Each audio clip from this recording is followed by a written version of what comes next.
et bienvenue dans cette vidéo.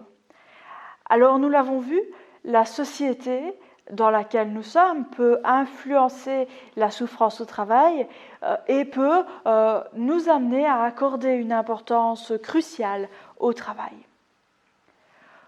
Au cours de cette vidéo, j'aurais aimé prendre un autre angle d'approche et vous proposer de voir comment notre éducation va influencer notre rapport au travail. Commençons dès l'enfance et plus particulièrement dès l'entrée en primaire.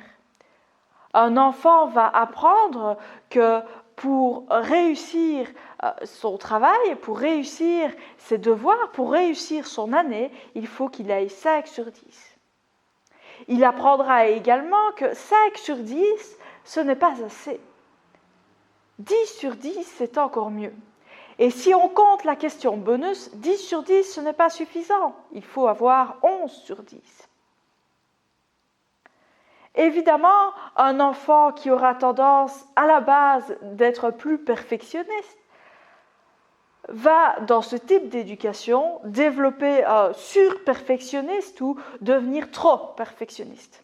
Un deuxième constat qu'on peut faire par rapport à l'éducation, c'est le niveau d'études qui augmente. Avant, un niveau d'études primaire, c'était déjà intéressant. Peu de gens savaient lire, donc déjà savoir lire, c'était une base. Après, le secondaire devient intéressant et devient nécessaire pour pouvoir décrocher certains postes. Et enfin, maintenant, on conseille de faire des études supérieures pour avoir un diplôme et pour avoir accès à certaines professions. Le fait d'avoir des études avec un niveau de plus en plus important va entraîner une conséquence dans le travail, c'est-à-dire que nous allons avoir des travailleurs qui vont être de plus en plus qualifiés pour un travail qui, a priori, ne demanderait peut-être pas autant d'études. Ce décalage peut entraîner des souffrances, et notamment de l'ennui au travail ou des questions de sens, mais j'ai fait toutes ces études pour en arriver là.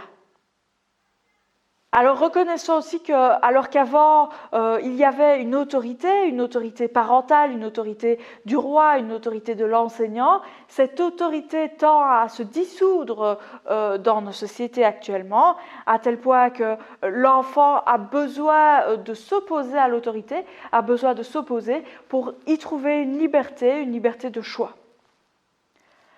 Alors à l'heure actuelle, on a beaucoup de choix, on peut choisir comment on va travailler, quel métier on fera, quelles études on réalisera. On peut choisir de partir en voyage et où on partira en voyage. On peut choisir quelle passion, quel hobby on fera. On peut choisir comment on sera dans notre famille. On peut choisir. Alors le choix, c'est une bonne chose, c'est même plutôt positif. Toutefois, les études en psychologie montrent qu'avoir trop de choix peut conduire à une certaine souffrance. Les études montrent par exemple qu'une personne qui a plus de choix va se sentir moins satisfaite du choix qu'elle fera, parce que qui lui dit que les autres choix n'auraient pas été meilleurs qu'une personne qui aurait choisi entre deux choses. Les études montrent aussi que si vous êtes face à plusieurs choix, vous serez plus satisfait de votre choix si vous choisissez au hasard. Alors, c'est intéressant parce que le fait d'avoir le choix de son travail, le fait de pouvoir quitter son travail beaucoup plus facilement qu'avant, nous amène évidemment à des souffrances au travail, et notamment cette question de sens du travail qui sera plus importante puisqu'on a le choix de ce qu'on veut faire et de ce qu'on peut faire. Donc nous venons de le voir, différents changements dans l'éducation, différents changements qui vont influencer notre rapport au travail et qui peuvent évidemment provoquer plus facilement une souffrance au travail. La fois prochaine, j'aborderai un dernier angle de notre société et plus particulièrement comment les événements récents de notre société, les changements qui ont eu lieu au cours du dernier siècle ont modifié considérablement notre rapport au travail. En attendant, n'hésitez pas à vous poser la question, et vous, dans votre éducation, qu'est-ce qui a influencé votre rapport au travail actuellement ?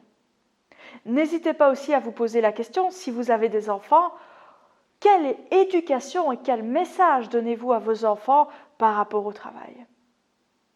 Si vous avez aimé cette vidéo, n'hésitez pas à liker la vidéo et à partager cette vidéo aux personnes qui en auraient besoin.